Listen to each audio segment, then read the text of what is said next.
But it's not just cars and guns and kidnapping that kids have to worry about, it's often their own games. Many of the games kids design themselves for the playground and the home are downright ridiculous in their inherent danger. A lot of the challenges that kids now play together online are worse.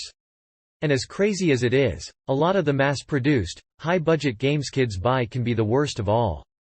There's just no end to the way in which kids can get hurt. And though sometimes it's all a part of growing up, like how falling off your bike toughens you up, sometimes it can lead to not growing up at all.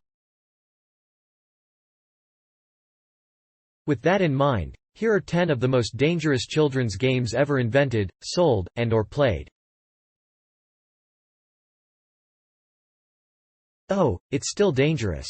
When tested for lead in its paint, it was found to have a staggering 3.056 parts per million, ppm, a full 76 times the recommended amount of 40 ppm. That cutesy party game for tweens is a stone-cold killer. But it's also just one of the 35% of all children's products, you read that right, that were found to contain lead as part of that testing sweep.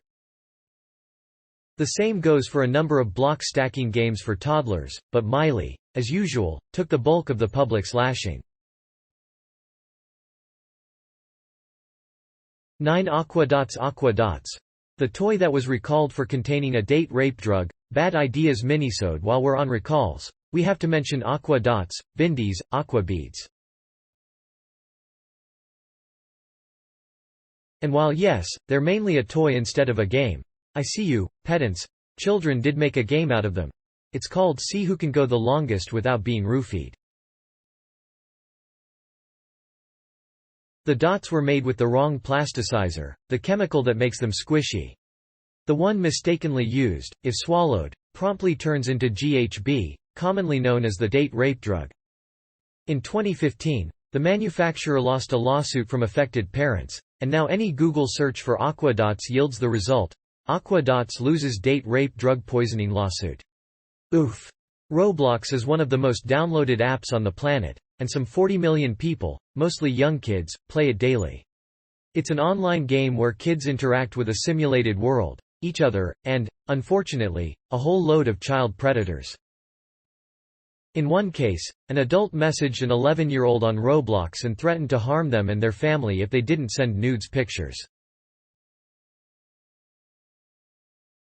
In another, an adult man on Roblox received nude photos from an 8-year-old girl in exchange for some of the in-game currency. Roblox, like any online multiplayer game primarily for kids, is a whole new type of danger. 7 Any Eating Challenge. Doctors reveal what happens when you eat a Tide Pod. Speaking of dangerous games kids play online, eating challenges. There are many different challenges, the most famous of them being the Cinnamon Challenge, the Gallon Challenge, and the Tide Pod Challenge, but all share some things in common. They are all recorded attempts to eat something inherently toxic, or in too great of an amount. Users would spread these games by challenging someone else or being inspired by another, and they are all thoroughly stupid.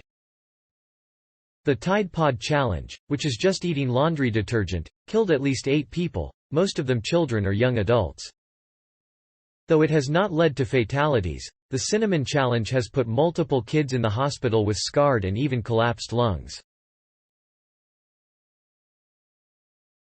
The Gallon Challenge, which involves drinking an entire gallon of whatever liquid in a set time frame, has killed at least 2 people. Car surfing. The deadly dangers of car surfing. Car surfing is just what it sounds like, standing atop a moving car like it was a surfboard. And it's not just a ridiculous scene from 1985's Teen Wolf. For decades, kids have actually been car surfing, sometimes solo and for fun, sometimes competing, for a Darwin Award. It's a common enough, and deadly enough, occurrence to have spawned a comprehensive 2008 report by the CDC, for some reason. They found that, between 1990 and 2008, 41 people had been injured car surfing and 58 had died. Almost all of them were teenagers, their wolf status is unknown. 5 Blue Whale. Gaming with life. What is the Blue Whale Challenge? The Blue Whale Challenge, known simply as Blue Whale, is in fact a long series of challenges. Allegedly, the game works by one game runner, found to usually be a preteen or teen, tasking the player to one challenge per day for 50 days. The challenges start innocuous enough but eventually balloon into crime, self-harm, and on the 50th day, suicide. Thanks to Listverse, where I can find new articles and share with you here. Source link is in description. Go and check it out.